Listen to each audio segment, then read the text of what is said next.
നമസ്കാരം. മലയാളി വാർത്തയിലേക്ക് സ്വാഗതം. മനോഹരമായ ഒട്ടേറെ ഓർമ്മകളും സുപ്രധാന മുഹൂർത്തങ്ങളും സമ്മാനിച്ച് 2025 വിട വാങ്ങി. പുതിയ പ്രതീക്ഷകളുമായി കേരളം പുതുവർഷത്തിലേക്ക് ചുവടുവച്ചിരിക്കുകയാണ്.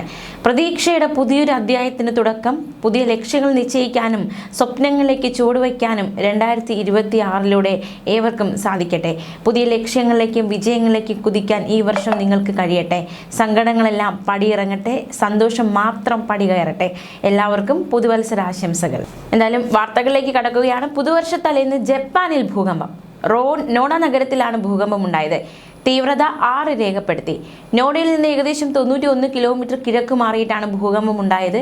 ഭൂകമ്പത്തിന്റെ ആഴം 19.3 കിലോമീറ്റർ ആണെന്നും യുണൈറ്റഡ് സ്റ്റേറ്റ്സ് ജിയോളജിക്കൽ സർവേ അറിയിച്ചു. വലിയ നാശനഷ്ടങ്ങളോ ആളപായമോ ഉണ്ടായിട്ടില്ല എന്നാണ് പ്രാഥമിക വിവരം. ഡിസംബർ 31 ഉച്ചകഴിഞ്ഞ് ടിബറ്റിലും വലിയ ഭൂകമ്പമുണ്ടായി. 3.4 തീവ്രത രേഖപ്പെടുത്തിയതെന്ന് നാഷണൽ സെന്റർ ഫോർ സീസ്മോളജി അറിയിച്ചു. ഇന്ത്യൻ സമയം ഉച്ചകഴിഞ്ഞ് 3:26 10 കിലോമീറ്റർ താഴ്ചയിലാണ് ഭൂകമ്പമുണ്ടായത്.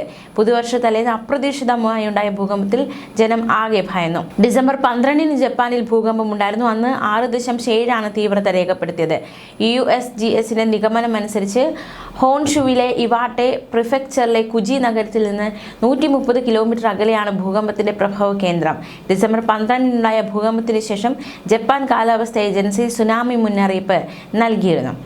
അതേസമയം വടക്കൻ ജപ്പാനിൽ സമുദ്രതീരത്തോട് ചേർന്ന് തിങ്കളാഴ്ച ശക്തമായ ഭൂചലനം രേഖപ്പെടുത്തുന്ന സാഹചര്യമുണ്ടായി.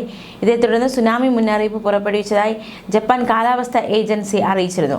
റിക്ടർ സ്കെയിലിൽ 7.2 തീവ്രത രേഖപ്പെടുത്തിയ ഭൂചലനമാണ് അനുഭവപ്പെട്ടത്. ഹൊക്കൈഡോയുടെ തീരത്ത് നിന്ന് അമോറി എന്ന തീരദേശ നഗരത്തിന് സമീപം കടലിന്റെ ഉപരിതലത്തിൽ നിന്ന് ഏകദേശം 50 കിലോമീറ്റർ താഴെയാണ് ഭൂകമ്പത്തിന്റെ പ്രഭവ കേന്ദ്രം. ഈ പ്രദേശത്ത് 3 മീറ്റർ വരെ ഉയരത്തിൽ സുനാമി തിരമാലകൾ ഉണ്ടാകാൻ സാധ്യതയുണ്ടെന്ന് കാലാവസ്ഥ ഏജൻസി മുന്നറിയിപ്പ് നൽകിയിരുന്നു. പ്രദേശത്തെ ആണവ നിലയങ്ങളിൽ സുരക്ഷാ പരിശോധനകൾ നടക്കുകയാണെന്നും ശക്തമായ ഭൂകമ്പത്തിന് പിന്നാലെ ജപ്പാനിൽ സുനാമി മുന്നറിയിപ്പ് അടക്കം നൽകിയ ഒരു സാഹചര്യം ഉണ്ടായിട്ടുണ്ട്. എന്തായാലും പുതുവർഷ തലേന്ന് തന്നെ ഭൂകമ്പം ഉണ്ടായത് ജപ്പാനെ നടുക്കിയിരിക്കുകയാണ്. നമുക്കറിയാം, ജപ്പാനിൽ നിരവധി ഭൂകമ്പങ്ങൾ ഉണ്ടാകുന്നു. കഴിഞ്ഞ വർഷം നമ്മൾ കണ്ടത് ഭൂകമ്പങ്ങൾ, ഇരട്ട ഭൂകമ്പങ്ങൾ, പിന്നാലെ സുനാമി മുന്നറിയിപ്പ് അടക്കമുള്ളവയാണ്. ഇതിനിടയിലാണ് ഈ ഒരു പുതുവർഷ തലേന്ന് ജപ്പാനിൽ നേരിയ തോതിലുള്ള ഒരു ഭൂകമ്പം അനുഭവപ്പെട്ടത്. ന്യൂസ് ഡെസ്ക് മലയാളി വാർത്ത.